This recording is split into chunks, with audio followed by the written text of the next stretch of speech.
दोस्तों, पीएससी अड्डा का एक बार फिर से हार्दिक स्वागत है। दोस्तों, आज हम चर्चा करने वाले हैं कि किसी भी प्रतियोगी परीक्षा को अगर आप क्लियर करना चाहते हैं तो उसके लिए बेस्ट स्ट्रेटेजी क्या होनी चाहिए। तो दोस्तों, उसमें से एक महत्वपूर्ण तथ्य होता है कि किसी भी प्रतियोगी परीक्षा को पार करने के लिए आपको अपने हैंड रिटन नोट्स, जिन्हें हम कहते हैं शॉर्ट नोट्स, वो बनाने पड़ते हैं। तो आज के वीडियो में हम वही चर्चा करेंगे कि शॉर्ट नोट्स जो है किसी बुक के माध्यम से, किसी टीचर के पढ़ाने के बाद और किसी बुक के माध्यम से हम कैसे बना सकते हैं शॉर्ट नोट्स, या कोई नोट्स हैं किसी पब्लिकेशंस के या कोई कोचिंग संस्थान है उसके नोट्स हैं, तो उससे हम शॉर्ट नोट्स जो है कैसे बना सकते हैं उसके बारे में डिटेल से चर्चा करने वाले हैं। क्योंकि किसी भी प्रतियोगी परीक्षा को पार करने के लिए एक रामबाण इलाज होता है हैंड रिटन नोट्स, अपने हाथ से लिखे गए हस्तलिखित नोट्स, जिसे हम शुद्ध हिंदी में कह सकते हैं। तो दोस्तों, उम्मीद करता हूं कि आप सभी अच्छे होंगे, कुशल होंगे, मंगल होंगे और आज के वीडियो को अंत तक जरूर देखें ताकि आने वाली सारी प्रतियोगी परीक्षा में आप जो है आसानी से सफल हो जाएं इस ट्रिक के माध्यम से। चलिए शुरुआत करते हैं। सबसे पहले कि जो बुक्स होती हैं, जैसे कि मान लो कि ये किताब है आपके सामने, तो एक किताब से हम कोई सब्जेक्ट कंप्लीट कर रहे हैं, मान लो हिस्ट्री पढ़ रहे हो, ज्योग्राफी पढ़ रहे हो, पॉलिटी पढ़ रहे हो, साइंस पढ़ रहे हो, मैथ्स पढ़ रहे हो, रीजनिंग पढ़ रहे हो, या कोई सा भी सब्जेक्ट आप पढ़ रहे हो। मैं मेनली बात करता हूं एमपीपीएससी के लिए। तो एमपीपीएससी में बहुत सारे सब्जेक्ट का संग्रह होता है, किताबों का संग्रह होता है। जैसे कि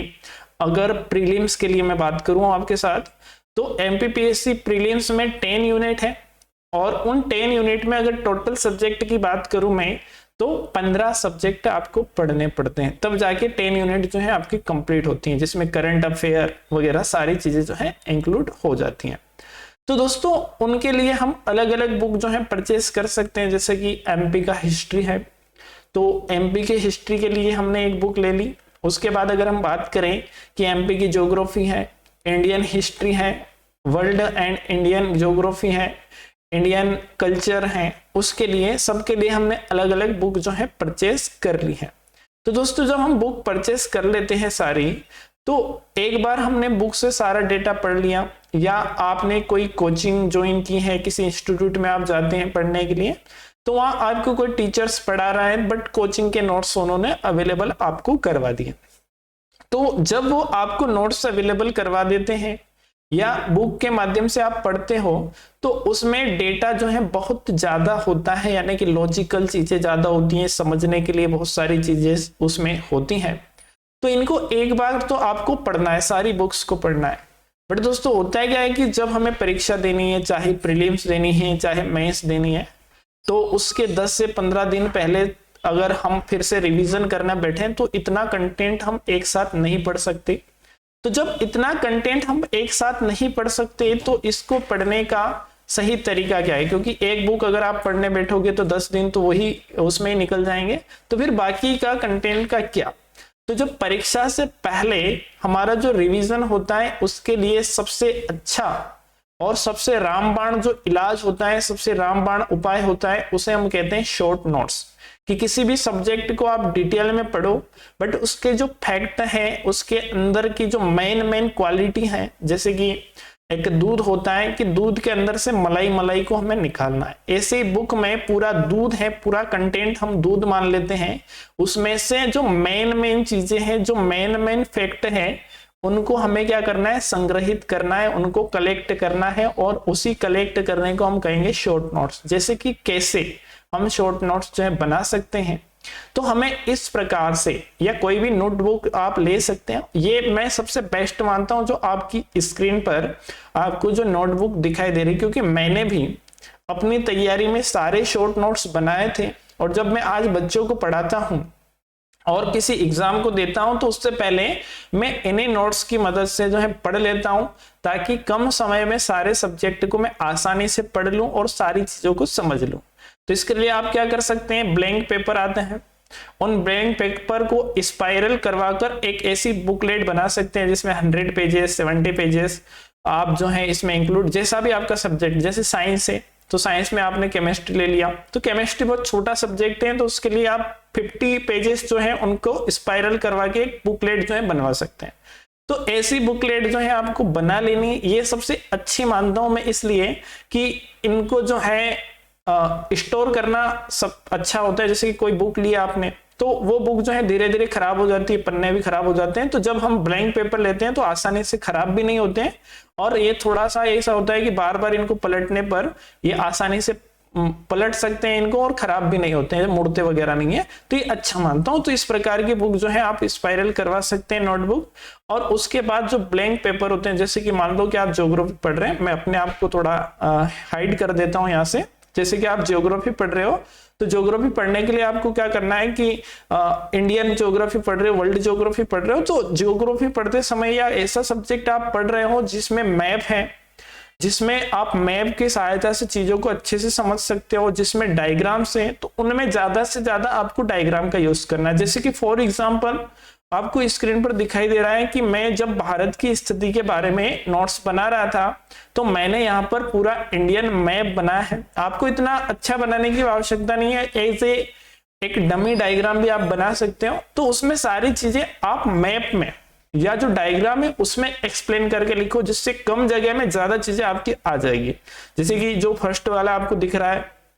वो इंडियन यानी कि भारतीय भौगोलिक स्थिति के बारे में है कि दक्षिणी बिंदु क्या है, कहां पर है, केप कैमरून कहां पर है, बंगाल की खाड़ी कहां है, अरब सागर कहां पर है, पश्चिमी बिंदु कहां पर है, उत्तर से भारत की दूरी कितनी है। तो इन सबको इन शॉर्ट आपको लिखना है, पूरी डिटेल नहीं लिखना है पूरा लाइन की भारत का दक्षिणी बिंदु यहाँ है वहां है हाँ ही, ये ऐसी चीजें जो है हमें इन शॉर्ट नोट्स में नहीं लिखनी होती हैं। हमें एक पॉइंट बनाकर या जो डायग्राम डायरेक्शन दिखाने का जो तीर होता है उसको दिखाकर हम सारी चीजें जो है लिख सकते हैं इस प्रकार से। जैसे कि मैंने सबसे पहले लिखा है कि भारत का सबसे दक्षिणी बिंदु 6 डिग्री 4 मिनट उत्तरी अक्षांश है, और साथ में लिख दिया उसका नाम कि इंदिरा पॉइंट है, इसको पिगमेलियन पॉइंट या पारसेक पॉइंट या लाही चिंग भी कहते हैं। उसके बाद इंडियन मैप बनाया, उसमें सारे दिखा दिए मैंने कि नॉर्थ वाला नॉर्थ में इंदिरा कोल है, साउथ वाला कैप कैमोरिन जो तमिलनाडु में वो 8 डिग्री 4 मिनट, फिर अंडमान निकोबार में 6 डिग्री 4 मिनट। तो इस प्रकार से मैंने पूरा इसको दर्शा दिया। क्षेत्रफल, अब यहाँ पर नहीं लिखना हमें कि भारत का क्षेत्रफल इतना है, केवल क्षेत्रफल लिखा, कितना क्षेत्रफल है वो लिख दिया, वर्ल्ड का कितना है वो लिख दिया। तो इस प्रकार से आपको जो है शॉर्ट नोट्स जो है बनाने। जैसे कि सेकंड वाला जो पेपर है इसी पेज पर वो है मानसून से संबंधित। तो मानसून क्या होता है, इसको ज्यादा डिटेल्स में हमें शॉर्ट नोट्स में नहीं लिखना होता है। बुक जो होती है उसके अंदर सारी चीजें बहुत डिटेल में लिखी होती हैं, बट जब हम एक बार दो बार इनको पढ़ लेते हैं तो उसके बाद इतनी डिटेल पढ़ने की आवश्यकता हमें नहीं होती है। हम बहुत कम डायरेक्शंस के माध्यम से पढ़कर या जो फैक्ट होते हैं उनको पढ़कर सारी चीजें समझ सकते हैं। तो जो फैक्ट का संग्रह होता है इसी को हम शॉर्ट नोट्स जो है कहते हैं, या प्रीलिम्स के लिए भी उपयोगी होते हैं, मेंस के लिए भी उपयोगी होते हैं, या वनडे एग्जाम कोई भी आप देते हैं तो उसके लिए जो है बहुत ही महत्वपूर्ण ये होते हैं। उसके बाद अगर हम बात करें तो जैसे कि पर्वत दर्शाने हैं, तो पर्वत दर्शाने के लिए भी हम इन चीजों का ये यूज कर सकते हैं कि कहां पर कौन सी पहाड़ी है, कहां पर कौन सा पर्वत है। क्योंकि बहुत सारी चीजें क्या होती हैं कि मैप में ड्राइंग करने से या चित्र बनाने से हमें जल्दी से जो है समझ में आ जाती हैं। अब जैसे बात करें कि कोई साइंस का चैप्टर है या साइंस के लिए हमें शॉर्ट नोट्स बनाने, तो उसमें भी ज्यादा से ज्यादा हमें डायग्राम का यूज करना है, क्योंकि डायग्राम हमारे दिमाग के अंदर जो है आसानी से छप जाते हैं, और वहां पर जो चीजें हम ड्रॉ करते हैं, जो लिखते हैं, वो आसानी से हमें याद भी आ जाती हैं। और चीजों को बहुत ही कम लिखना है, जो मेन चीजें हैं, जो फैक्चुअल चीजें हैं उनको लिखना है, लॉजिकल चीजों को ज्यादातर हमें नहीं लिखना है। जैसे कि कार्बोहाइड्रेट के बारे में, पोषक पदार्थों के बारे में मैंने जो लिखा है, जिस प्रकार से स्क्रीन पर आपको दिखाई दे रहा है कि कार्बोहाइड्रेट होते हैं कार्बनिक, फैट, प्रोटीन, तो बस इनको थोड़ा सा डिस्क्राइब करना है, ज्यादा चीजें डिस्क्राइब करने की यहाँ पर आवश्यकता नहीं होती है। तो एक 700-800 पेज की किताब को आप 50 से 60 पेजेस में जो है शॉर्ट नोट्स बनाकर वो सारा डेटा जो है कलेक्ट कर सकते हो, संग्रहित कर सकते हो। तो इसके लिए दोस्तों अगर आप और भी ज्यादा डिटेल में जानकारी चाहते हैं, जैसे कि मान लो कि ये तो साइंस है और वो हमने पिछली बार बात की थी, अभी जस्ट तो वो ज्योग्राफी था, तो इसमें मैप है, इसमें डायग्राम है, बट कुछ ऐसे सब्जेक्ट आ गए जिसमें ना तो मैप है ना डायग्राम, तो उनके शॉर्ट नोट्स कैसे बनाने हैं? तो उनके शॉर्ट नोट्स बनाने के लिए हम जो है ईयर और जो मेन फैक्ट है उनका प्रयोग कर सकते हैं। जैसे मराठा और पेशवा का हिस्ट्री में मैंने बनाया है, तो जन्म, पिता, माता, आध्यात्मिक गुरु शॉर्ट्स में हमें लिखना है।